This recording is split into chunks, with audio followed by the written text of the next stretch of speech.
Welcome, student. In Indian economy, in the last lecture, we were discuss about the socialist economy, in which features of socialist economy complete થઈ ગયા છે. Then advantages, or we can say merits of socialism or socialist economy એ પણ complete થઈ ગયા છે. Now today we have to discuss about demerits of socialism, or we can say disadvantages of socialism. So first point is no suitable base of cost calculation. In socialist economy, here the economy is the whole economy is managed by the government. So here the basic problem is we cannot find out a proper base for the calculation of cost. કોસ્ટને calculate કરવા માટે આપણી પાસે કોઈ proper base નથી. Government પાસે કોઈ proper base છે નહીં, પ્રોપર મેથડ છે નહીં. Let's see in detail. Von Hayek and Robbins have pointed out that there is no proper base of cost calculation in a socialist economy. These two economists have suggested that there is no proper calculation method provided in socialist economy. If a particular method is available for the calculation of cost, then it is easy for the government to find out the cost of the services which he provides to the society, right? કે સોસાયટીને એ જે services provide કરે છે એની માટે જો cost કેલ્ક્યુલેશનની એક proper method હોય તો government પાસે એક બેઝ રહે, એક એડવાન્ટેજ રહે. But in a socialist economy, it is not possible. They say that the means of production being owned by the government, there is no market price for the factor of production. એટલે કે જે factor of production આપણે use કરીએ છીએ સોસાયટીમાં, એની ownership કોની પાસે છે? ગવર્મેન્ટ પાસે છે. અને ગવર્મેન્ટ પાસે જે વસ્તુની ઓનરશિપ હોય એની પ્રોપર માર્કેટ વેલ્યુ ક્યારે હોય નહીં.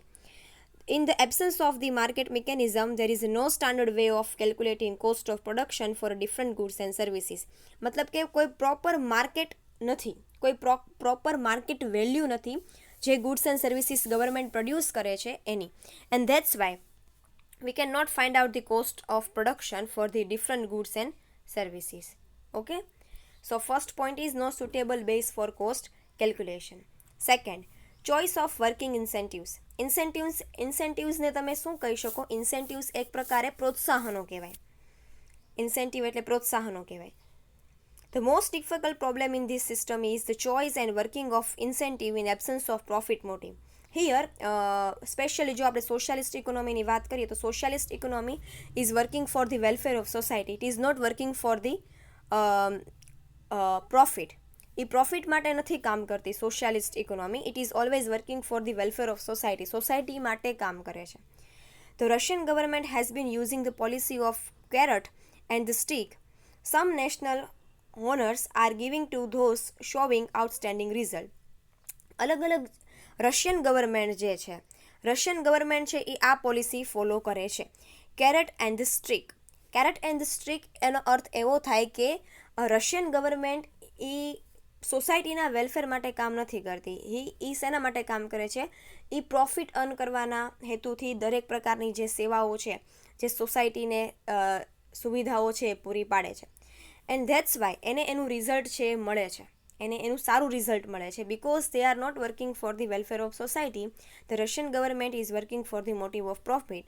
The carrot and the stick is a system in which the main aim of the government is to make a profit. This shrinking work or providing irresponsible are punished. It means શું કહે છે કે here જે કાંઈ પણ irresponsible activity થાય according to the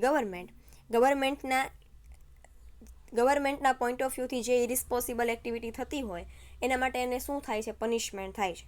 There is a decentralization of authority along with the responsibility. અહીંયા authority and રિસ્પોન્સિબિલિટીનું શું થાય છે? ડિસેન્ટ્રલાઇઝેશન થાય. ડિસેન્ટ્રલાઇઝેશન મીન્સ સેન્ટ્રલાઇઝેશન એટલે શું થાય, ઉપરથી નીચે તરફ બધી રિસ્પોન્સિબિલિટી અને ઓથોરિટી છે એ આવતી હોય.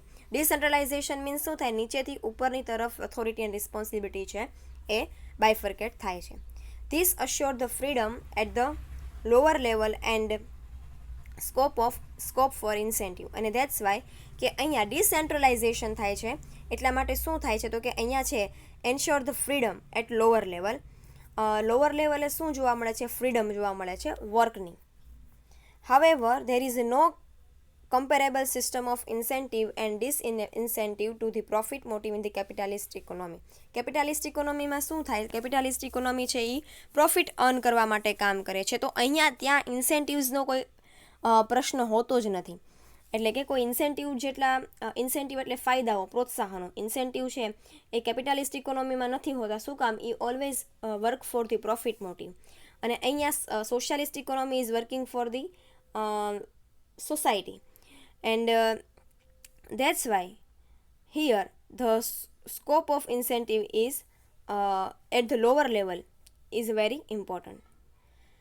Choice of working incentive. Third, it become a lack of incentives. In this system, it has also been seen that incentive of hard work and inclinations of self-improvement will be disappear together when the personal gain or self-interest is eliminated. હવે જુઓ શું કહે છે કે it become a lack of incentive. Here જ્યારે આપણે સોસાયટીના welfare માટે, સોસાયટી માટે કામ કરતા હોઈએ એટ ધેટ ટાઈમ તમારો ઇન્ડિવિડ્યુઅલ જે ઇન્ટરેસ્ટ હોય, ઇન્ડિવિડ્યુઅલ જે તમારું પોતાનું એસ્ટીમનો અર્થ એવો થાય કે સેલ્ફ ઇન્ટરેસ્ટ ઇઝ એલિમિનેટેડ. શું કહે છે કે અહીંયા in the socialist economy is working for the whole society. It is not concentrate on a particular individual. એ કોઈ પર્ટિક્યુલર ઇન્ડિવિડ્યુઅલને શું ઇફેક્ટ કરશે, એક પર્ટિક્યુલર ઇન્ડિવિડ્યુઅલ માટે શું ફાયદાકારક છે, એ ક્યારેય નહીં વિચારે ઇન સોશિયાલિસ્ટ ઇકોનોમીમાં. કારણ કે સોશિયાલિસ્ટ ઇકોનોમી છે એ એઝ અ સોસાયટી હોલ તરીકે કામ કરે છે. It has also been seen that incentive of hard work and inclinations to self-improve will be disappear. એટલે કે અહીંયા જે સેલ્ફ ઇમ્પ્રુવમેન્ટ માટે જે કાંઈ પણ હાર્ડવર્ક તમારું થવું જોઈએ એ અહીંયા નથી થતું. શું કામ, કારણ કે સોશિયાલિસ્ટ ઇકોનોમી છે એ કોઈ પર્ટિક્યુલર સેલ્ફ માટે કામ નથી કરતું. સોશિયાલિસ્ટ ઇકોનોમી એ વર્કિંગ ફોર હોલ સોસાયટી, એ દરેક સોસાયટીના લોકો માટે કામ કરે છે. ઇટ મીન્સ કે અહીંયા તમારું જે સેલ્ફ ઇન્ટરેસ્ટ છે એ એલિમિનેટેડ, એટલે કે એ અહીંયા જોવામાં આવતો નથી. People will not give their best. શું કામ, કારણ કે અહીંયા બધા જ લોકો એ વસ્તુનો ફાયદો ઉઠાવે છે. એન્ડ ધેટ્સ વાય પીપલ પોતાનું, ઇન્ડિવિડ્યુઅલ વ્યક્તિ પોતાનું શું બેસ્ટ છે એ આપી શકતું નથી. Incentive ability and enterprising spirit and the go ahead attitude will languished and creative work will become impossible. એટલે શું કહે છે કે ગવર્મેન્ટ જે અહીંયા, for example I will give example for this. When આપણે જોઈએ છીએ કે ગવર્મેન્ટ સંસ્થાઓ જે કામ કરે છે, જેટલા સેક્ટર ગવર્મેન્ટ છે એ ગવર્મેન્ટ સેક્ટરમાં આપણે જોઈએ છીએ કે ત્યાંના એમ્પ્લોય છે પ્રોપરલી પોતાનું કામ નથી કરતા. શું કામ, તો કે એ એમ્પ્લોઈઝ છે એનું એક રીઝન છે, એ પ્રોપર કામ નથી કરતા. એનું એક રીઝન એવું હોઈ શકે કે એમને ખબર જ છે કે એ જે જગ્યાએ કામ કરે છે ત્યાંથી એમને કોઈ પ્રકારે કહેવાય ને કે એની જોબ પરથી એને કાઢવાનું નથી. ઇટ મીન્સ એનું જે સેલ્ફ ઇમ્પ્રુવમેન્ટ જે એકચ્યુઅલી થવું જોઈએ એ થતું નથી. અને શું થાય છે કે એ જે કામ કરે છે એ ગો અહેડ, એટલે કે શું કે go ahead attitude. It means કે તમારું જે કામ છે એ તમે આગળ ને આગળ શું કરતા જાઓ છો, એને ગો અહેડ કરતા જાઓ છો. એન્ડ તમારી જે ક્રિએટિવિટી છે એ તમારા કામમાં દેખાતી નથી. It is said that a government could print a good edition of Shakespeare's work but it could not get them written. એટલે કહેવાય છે કે ભાઈ ગવર્મેન્ટમાં જે લોકો ગવર્મેન્ટ સેક્શનમાં હોય એ પર્ટિક્યુલરલી પોતાનું જે જ્યાં એમાં એવું થાય કે તમે જે કામ કરો છો એનું પ્રોપરલી તમને ઇન્સેન્ટિવ ન મળે એટલે તમે પ્રોપરલી કોઈ દિવસ કામ કરવાના નથી. એટલે શું કહે છે કે જે કોઈ પણ સેક્ટર હોય, may be it's a socialist economy or may be it's a capitalist economy, તમે તમારા કામનું ઇન્સેન્ટિવ મળવું જોઈએ તો જ વ્યક્તિ પોતાની સેલ્ફને ઇમ્પ્રુવમેન્ટ કરવાની ટ્રાય કરે. સો here in the socialist economy શું કહે છે, તમારી એબિલિટીનું, તમારા સેલ્ફને ઇમ્પ્રૂવ કરવાનું, તમારા હાર્ડવર્કનું તમને કોઈ ઇન્સેન્ટિવ નથી મળતું. ધેટ્સ વાય એમ્પ્લોઈઝ જે છે એ પ્રોપરલી કામ નથી કરતા અને એની અસર સોશિયાલિસ્ટ ઇકોનોમીમાં જોવા મળે છે. Fourth, there is a loss of economic freedom. Economic freedom શું થાય? Here the rules and regulation is decided by the government. So જે ઇકોનોમિક ફ્રીડમ હોય એ શું જોવા મળે છે? જતી જોવા મળે છે. A very important charge against socialism is that when freedom to enterprise does disappear, even the free choice of occupation will go. Here તમારે જે કોઈ પણ ઓક્યુપેશન જે છે એ તમારે તમારું પોતાનું ઓક્યુપેશન પણ સ્થાપવું હોય તો એના માટે પણ તમારે ગવર્મેન્ટની પરમિશન લેવી પડે. It means according to the socialist economy economic freedom રહેતી નથી. When the freedom to enterprise disappear, when even the free choice of occupation will go. Workers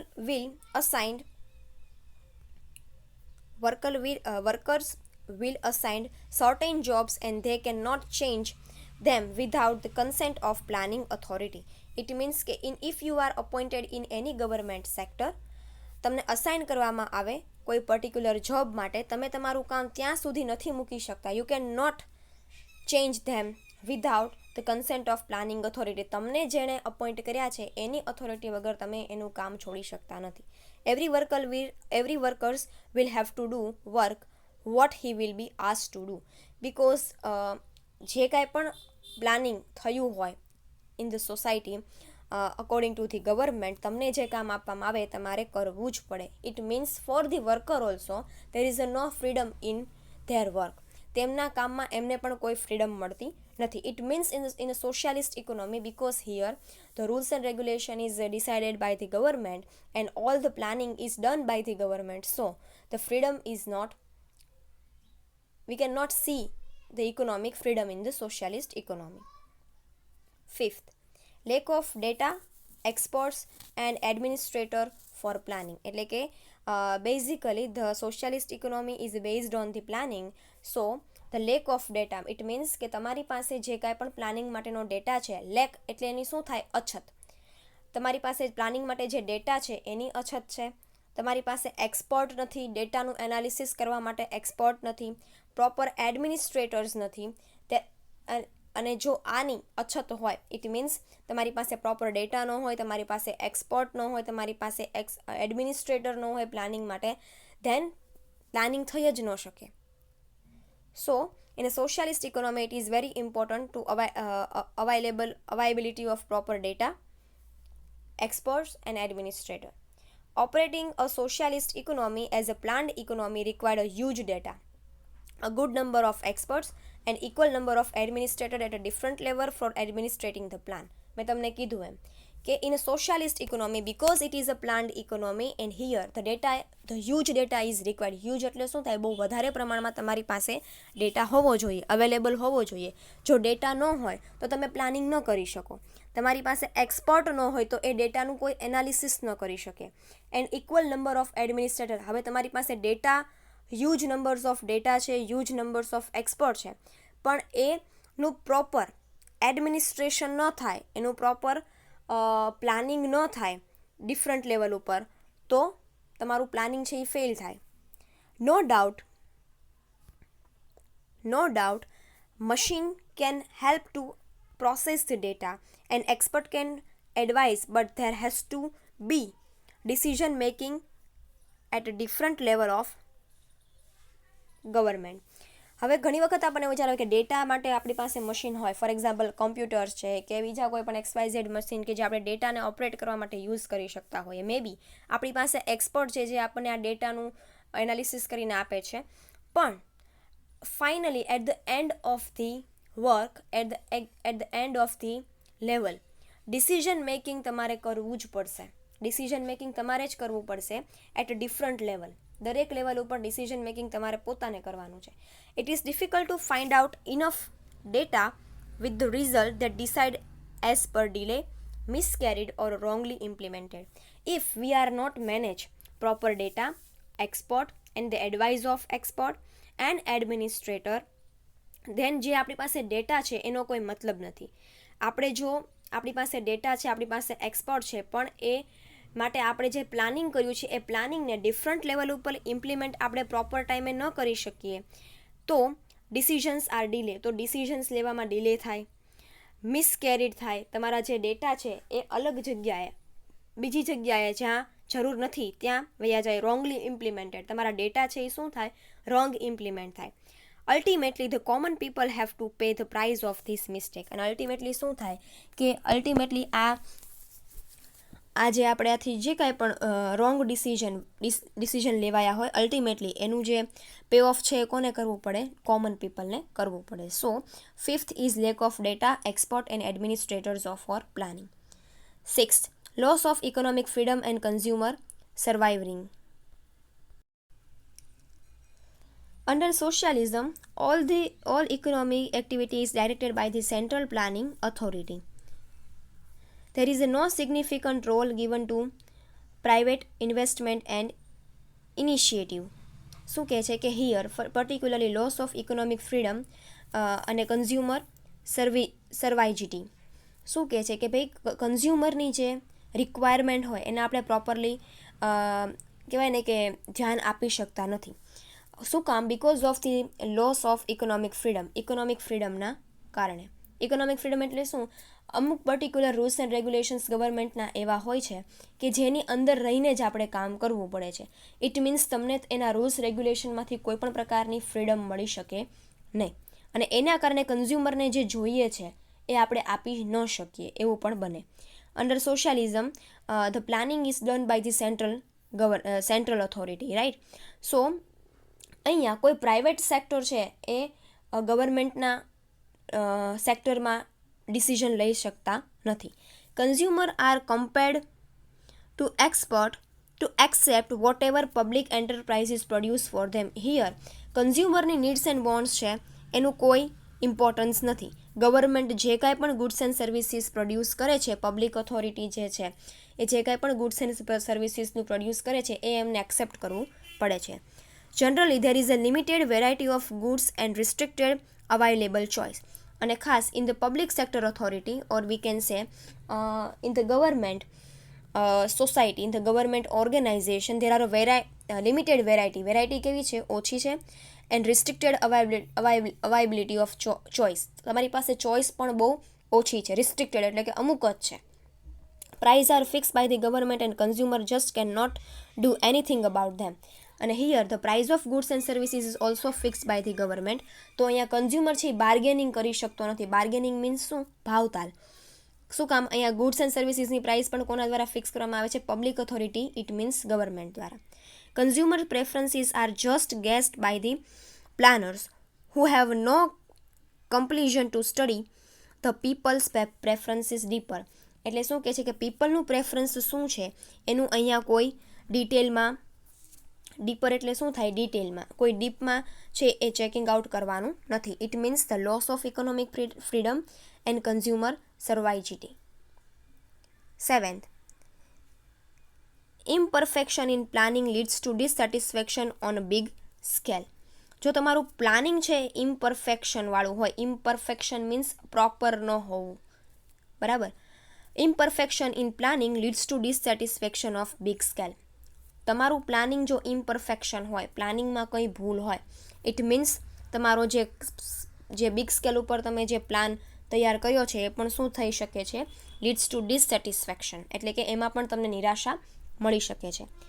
ઇમ્પરફેક્શન may be creep in the formulation of the plan, it's assume statistics or analysis. Imperfection છે એ ક્યારે થઈ શકે? If you do not check your plan, it's assumptions એટલે શું થાય? એની ધારણાઓ, એનું સ્ટેટિક્સ એટલે કે એના આંકડાકીય માહિતીઓ, એનું એનાલિસિસ તમે ન કર્યું હોય તો તમે ઇમ્પરફેક્શન પ્લાનિંગ છે એ તમે એપ્લાય કર્યું છે એવું કહેવાય. ઇટ મીન્સ શું કહે છે કે તમારું પ્લાનિંગ છે એને ઇમ્પ્લિમેન્ટ કરતાં પહેલાં એની મર્યાદાઓ, એના અઝમ્પશન્સ, એના અપવાદો શું છે એનું પણ એનાલિસિસ કરવું પડે. એનું એનું પાસ્ટ સ્ટેટિસ્ટિક્સ શું કહે છે, પાછળના આંકડાઓ, ભૂતકાળના આંકડાઓ શું કહે છે એનું એનાલિસિસ કરવું પડે. Further, imperfection may enter at the stage of implementation of the plan. Further, there may be a lack of adjustment between price and wages. શું કહે છે કે જો તમે ઇમ્પરફેક્શનવાળો પ્લાન છે એને ઇમ્પ્લિમેન્ટ કરી દો તો શું થાય, તો તમારી પ્રાઇસ છે તમારો, તો શું થાય, further there may be a lack of adjustment between price and wages. તમારો પ્રાઇસ અને તમારા વેજીસ વચ્ચે શું જોવા મળે, ઇમ્પરફેક્શન જોવા મળે, ઇનએડજસ્ટમેન્ટ જોવા મળે. એટલે કે પ્રોપરલી પ્રાઇસ પણ ડિસાઇડ ન થાય, પ્રોપરલી એનું વેજીસ પણ ડિસાઇડ ન થાય. As a result of this imperfection, there is a lots of wastage of resources, slowing down of work, shortfalls in the target and the dissatisfaction resulting therefrom.